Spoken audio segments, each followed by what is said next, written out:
आप सभी को एग्जाम नैनो यूट्यूब चैनल में फिर से हार्दिक स्वागत है। आज आपका टॉप एमसीक्यू क्लास का क्लास नंबर 83 है। हम लोग काफ़ी लंबे समय से जुड़े हुए हैं और अभी तक आपका 83 नंबर क्लासेस चल रही है झारखंड शिक्षक भर्ती परीक्षा को लेकर के। ये अपने आप में एक बहुत ही बड़ा बात है कि हम लोग आज वन से शुरुआत किए थे, एक क्लास से शुरुआत किए थे लगभग आज से 2 से 3 महीना पहले टॉप एमसीक्यू सीरीज। और आज हम लोग 80 क्लास पार कर चुके और बहुत ही जल्द हम लोग इसमें सेंचुरी भी पार कर देंगे, जहां हम लोग एक से एक बढ़कर टॉप एमसीक्यू क्वेश्चंस डील किए जो आपका एग्जामिनेशन पॉइंट ऑफ व्यू से इंपॉर्टेंट है, जो डिफरेंट डिफरेंट टीचिंग एग्जाम्स और बाकी नॉन टीचिंग एग्जाम्स में GK GS science social science के सेक्शन में आपका पूछा जा चुका है। और आप ही लोगों के डिमांड पर जो है एग्जाम नैनो आप लोगों के लिए बैच भी लॉन्च किया। और अब जो है बहुत स्टूडेंट का ये डिमांड रहा कि वो क्या करना चाहते हैं कि सिर्फ और सिर्फ टेस्ट सीरीज लेना चाहते हैं, कोई सिर्फ और सिर्फ नोट्स लेना चाहता है। तो उसी चीज़ को ध्यान में रखते हुए एग्जाम नैनो बैच को 3 भाग में डिवाइड कर दिया। अब जो आपका झारखंड सहायक आचार्य का बैच है वो 3 फॉर्मेट में आपको देखने को मिलेगा। पहला फॉर्मेट है आपका कंप्लीट बैच, यानी कि इसमें आपको live class, chapter wise class note, section wise PDF notes, PYQ, 10 full length test, ये सारा आपको प्रोवाइड किया जाएगा। जिसका प्राइस पहले 351 था, फिर हम जैसे बोले थे कि आपका 1000 परचेज हो जाने के बाद आपका प्राइसेस बढ़ जाएगी बाद में।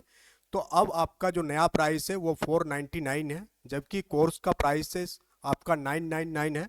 अभी भी आपका स्पेशल ऑफर है, आप अभी भी इसको 499 में एक्सेस कर सकते हैं। ये आपका पेपर थर्ड का कंप्लीट बैच है। बट कुछ स्टूडेंट्स ऐसे थे जिसको सिर्फ और सिर्फ पीडीएफ नोट्स चाहिए था और टेस्ट सीरीज चाहिए था, तो उसके लिए भी बैच लॉन्च किया गया। वो अगर इस बैच को परचेज करते हैं जिसमें सेक्शनल टेस्ट प्रोवाइड किया जाएगा, आपको chapter wise class notes provide किया जाएगा। किस प्रकार का क्लास नोट्स मिलेगा आपको, यहाँ आप देख पा रहे होंगे सोलर सिस्टम का क्लास नोट्स, जिसका क्लास आज ही हम लोग अभी अभी एप्लीकेशन में कंप्लीट किए। इस प्रकार का आपका जो है क्लास नोट्स आपको देखने को मिलेगा। ये क्लास नोट्स आपको प्रोवाइड किया जाएगा। आपका लाइट एंड ह्यूमन वाला चैप्टर भी हम लोगों का कंप्लीट हो गया। इस प्रकार से आपको साइंस का नोट्स देखने को मिलेगा। इस प्रकार से आपका मैथ्स का एमसीक्यू नोट्स देखने को मिलेगा।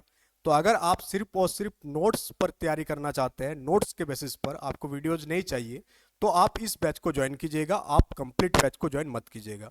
बट अगर आप वीडियो सॉल्यूशन भी आपको चाहिए तो फिर आप कंप्लीट बैच ज्वाइन कीजिएगा। इसमें आपको PYQ, section wise PDF notes, 10 full length test, जो कि आपका 251 में अभी आप इसे एक्सेस कर सकते हैं। अभी के लिए ये आपका स्पेशल ऑफर है। बट कुछ स्टूडेंट ऐसे हैं जो सिर्फ और सिर्फ टेस्ट सीरीज ज्वाइन करना चाहते हैं, तो उसके लिए भी ऑप्शन है एग्जाम नैनो के पास। वो है आपका सिर्फ और सिर्फ आपको मिलेगा 10 फुल लेंथ टेस्ट और साथ में आपका सेक्शनल टेस्ट आपको प्रोवाइड किया जाएगा। ये सिर्फ और सिर्फ टेस्ट सीरीज बैच होगा, इसमें आपको कोई भी क्लास नोट्स पीडीएफ वगैरह प्रोवाइड नहीं किया जाएगा।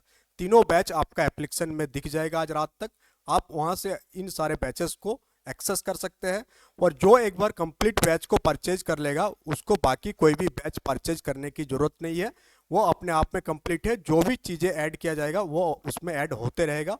बट आपका ये दोनों बैच जो जितना चीज़ें लिखा गया उतना ही चीज़ें आपको प्रोवाइड किया जाएगा। तो चलिए हम लोग सेशन की शुरुआत करते हैं। तो हम लोग पहला क्वेश्चन देखेंगे। पहला क्वेश्चन आपका पूछा जा रहा है कि poverty and un-British rule in India पुस्तक के लेखक कौन है।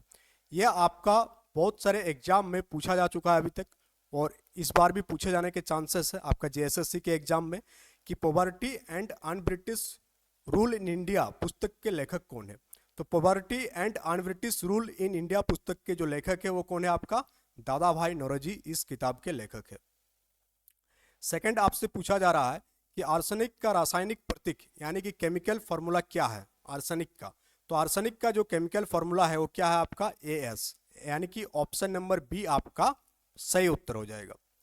नेक्स्ट क्वेश्चन कर हम लोग मूव करेंगे। हम लोग आज क्वेश्चन थोड़ा फास्ट देखेंगे क्योंकि बहुत ही ज़्यादा लेट हो गया आज इंस्टीट्यूट में। नेक्स्ट है आपका अथर्ववेद कितने खंडों का संग्रह है। इससे पहले के सेशन में हम लोग ऋग्वेद के बारे में बात किए थे, और ऋग्वेद में कितने मंडल है कमेंट बॉक्स में कमेंट करके आप लोग बताइएगा। इसके बारे में हम लोग कल ही बात किए थे ऋग्वेद के बारे में। वेदों की संख्या 4 है। अथर्ववेद की अगर हम लोग बात करें, इसमें टोटल 20 खंडों का संग्रह है। कितना, 20 खंडों का जो है आपका संग्रह है अथर्ववेद। नेक्स्ट क्वेश्चन की ओर हम लोग आगे बढ़ेंगे, और नेक्स्ट क्वेश्चन आपका साइंस से कि CH3, CH2 OH फॉर्मूला वाले यौगिक यानी कंपाउंड का नाम क्या है? तो OH है, तो ये आपका एल्कोहल ग्रुप से बिलोंग करता है और इसका नाम है एथोनॉल। क्या नाम है इसका? एथोनॉल। तो CH3 CH2OH फॉर्मूला वाले कंपाउंड का जो नाम है वो आपका हो गया एथोनॉल। नेक्स्ट क्वेश्चन है, मार्शल आर्ट डंबे किस महाद्वीप से संबंधित है? तो मार्शल आर्ट डंबे जो है ये आपका अफ्रीका महादेश से संबंधित है। किस महादेश से? अफ्रीका महादेश से आपका मार्शल आर्ट डंबे संबंधित है। नेक्स्ट क्वेश्चन आपके पास बहुत ही इंपॉर्टेंट क्वेश्चन, इसको आप स्टार मार्क लगाइएगा। ये क्वेश्चन पूछे जाने के बहुत ही ज़्यादा चांस है, चुनावी माहौल है कि भारत का चुनाव आयोग यानी कि इलेक्शन कमीशन ऑफ इंडिया देश में जो है स्वतंत्र और निष्पक्ष चुनावों का प्रहरी है। हम लोग सभी जानते हैं कि भारतीय लोकतंत्र में इलेक्शन कमीशन ऑफ इंडिया का बहुत ही ज़्यादा इंपॉर्टेंट रोल प्ले करता है, क्योंकि इलेक्शन कमीशन ऑफ इंडिया ही जो इलेक्शन होता है उसको पूरा का पूरा इंडिपेंडेंट यानी कि स्वतंत्र और बिना पक्षपात किए हुए यानी कि निष्पक्ष चुनाव क्या है कंडक्ट कराती है। और भारतीय संविधान के किस आर्टिकल के तहत इस प्रकार के अधिकार जो है आपका इलेक्शन कमीशन ऑफ इंडिया को प्राप्त है? तो आर्टिकल 324 के अंडर में इलेक्शन कमीशन ऑफ इंडिया के बारे में चर्चा किया गया है।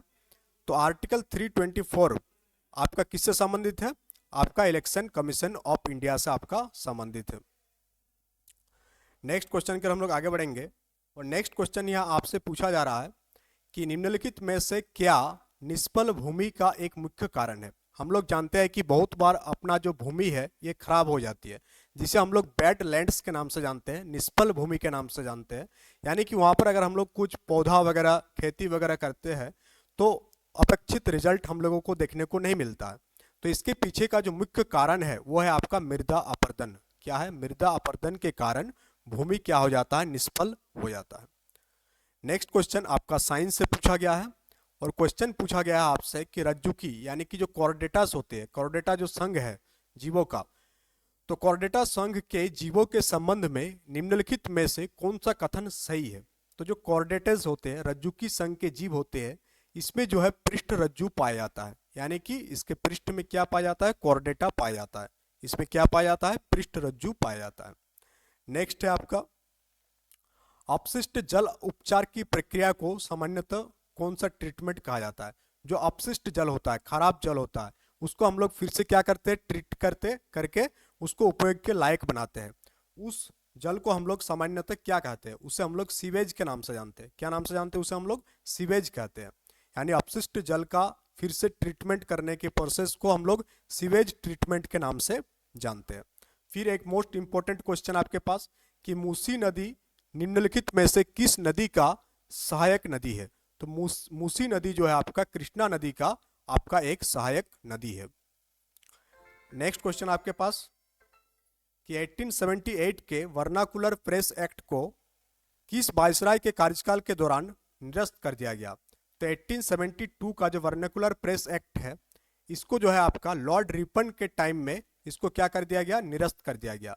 1878 का जो वर्नाकुलर प्रेस एक्ट था ये था कि बिना अंग्रेजों के पास गए आप कोई भी चीज़ को छाप नहीं सकते, यानी पहले अंग्रेज चेक करेंगे कि ये सही है कि नहीं, तभी आप छाप सकते हैं। यानी कि ये बोलना था कि आपका जो बोलने के अधिकार है, स्वतंत्रता का अधिकार है बोलने का, उसको छीना गया था। तो उसी को फिर से वापस कौन किया? लॉर्ड रिपन के टाइम में वर्नाकुलर प्रेस एक्ट को वापस ले लिया गया। और वर्नाकुलर प्रेस एक्ट कब लाया था? 1878 में।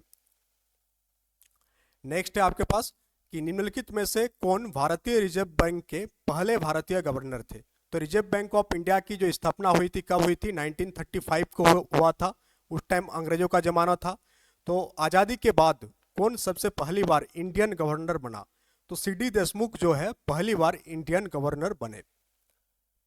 नेक्स्ट क्वेश्चन है कि भारत के संविधान का निम्नलिखित में से कौन सा संशोधन 1993 में नगरपालिका सरकारों को संवैधानिक रूप से मान्यता देने के लिए अधिनियमित किया गया? तो 74th संविधान संशोधन जो है आपका नगरपालिका से संबंधित है, जो कि आपका 1992 में आया था, बट ये आपका 1993 में ये लागू हुआ था। तो 74th कॉन्स्टिट्यूशनल अमेंडमेंट एक्ट आपका नगरपालिका से संबंधित है। नेक्स्ट क्वेश्चन है कि तरल अपशिष्ट जल के ऊपर तैरने वाले वसा, ग्रीस और तेल जैसे ठोस पदार्थ को, कोई भी तरल अपशिष्ट यानी बेकार जल है उसके ऊपर हम लोग क्या देखते हैं? वसा, ग्रीस, तेल ये सब तैर रहा है, इसको हम लोग किस नाम से जानते हैं? इसे हम लोग स्लज के नाम से जानते हैं। क्या कहते हैं इसे? स्लज कहते हैं। नेक्स्ट है कि श्री अकाल तख्त साहिब कौन सा परिसर के भीतर स्थित है? तो अकाल तख्त साहिब जो है आपका स्वर्ण मंदिर परिसर के अंदर या भीतर स्थित है, अकाल तख्त साहिब। नेक्स्ट है आपका अन्नपूर्णा चोटी हिमालय के किस क्षेत्र से संबंधित है? तो अन्नपूर्णा चोटी जो है हिमालय का, जिसे हम लोग नेपाल हिमालय कहते हैं, नेपाल हिमालय से रिलेटेड है। नेक्स्ट है आपका अन्यों की तुलना में निम्नलिखित में से कौन सी मिट्टी काजू की वृद्धि के लिए उपयुक्त है? तो आपका जो है लाल लेटराइट मिट्टी जो है काजू के लिए सबसे अधिक उपयुक्त है। नेक्स्ट है आपका सुंदरी वृक्ष, ये भी आपका मोस्ट इंपोर्टेंट कैटेगरी है कि सुंदरी वृक्ष किस क्षेत्र में पाया जाता है? तो सुंदरी वृक्ष जो है आपका गंगा ब्रह्मपुत्र डेल्टा क्षेत्र में सुंदरी वृक्ष पाया जाता है। नेक्स्ट है अल्लूरी सीताराम राजू भारत के किस राज्य के आदिवासी स्वतंत्रता सेनानी थे? तो अल्लूरी सीताराम राजू आंध्र प्रदेश से बिलोंग करते थे। नेक्स्ट आपका इतिहास से कि अकबर का राजस्व मंत्री निम्नलिखित में से कौन था? तो टोडरमल जो है अकबर का राजस्व मंत्री था। नेक्स्ट क्वेश्चन है आपके पास कि सिंधु घाटी सभ्यता के निम्नलिखित में से किस स्थल में विशाल स्नानागार, जिसे हम लोग द ग्रेट बाथ के नाम से जानते हैं, पाया गया? तो सिंधु घाटी सभ्यता के मोहनजोदड़ो एरिया से आपका विशाल स्नानागार पाया गया है। नेक्स्ट है आपका, ये आपका बीपीएससी में भी पूछा जा चुका है, जस्ट अ मिनट। पृथ्वी की महासागरीय ऊपरी परत यानी कि जो क्रस्ट होता है, पृथ्वी का महासागरीय ऊपरी परत जो कि जिसे हम लोग क्रस्ट के नाम से जानते हैं, वो किस चीज का बना हुआ है? तो वो आपका सियाल का बना हुआ है। SI का मतलब होता है सिलिकन और AL का मतलब होता है एल्यूमिना। तो ये सिलिका और एल्यूमिनियम का बना हुआ है पृथ्वी का महासागरीय ऊपरी क्रस्ट। नेक्स्ट है डैश चींटी के डंक में प्राकृतिक रूप से पाया जाने वाला अम्ल है? तो मैथेनाइक एसिड जो है चींटी के डंक में प्राकृतिक रूप से पाया जाने वाला एसिड है। निम्न हिमालय और शिवालिक के बीच एक बड़ा सा आपको पट्टी देखने को मिलेगा, जिसे हम लोग घाटी के नाम से भी जानते हैं। तो उस घाटी को क्या कहते हैं? अनुदैर्ध्य घाटी पाया जाता है, उस घाटी को हम लोग दून के नाम से जानते हैं, जैसे देहरादून। उसके बाद है कि शिक्षा के अधिकार को भारतीय संविधान में कब मौलिक अधिकार के रूप में जोड़ा गया? तो राइट टू एजुकेशन को आपका 2002 में मौलिक अधिकार के रूप में भारतीय संविधान में जोड़ा गया। खरीफ फसल किस मौसम में उगाई जाती है? तो खरीफ फसल आपका वर्षा ऋतु में उगाई जाती है। तो ये थी आज की सेशन का टॉप MCQ क्वेश्चन। आप एग्जाम नैनो एप्लीकेशन को डाउनलोड करके बैच को एक्सेस कर सकते हैं। ये PDF भी आपको एप्लीकेशन में प्रोवाइड कर दिया जाएगा, जहां से आप इसे डाउनलोड कर सकते हैं। So that's all for today. Thank you for attending the session.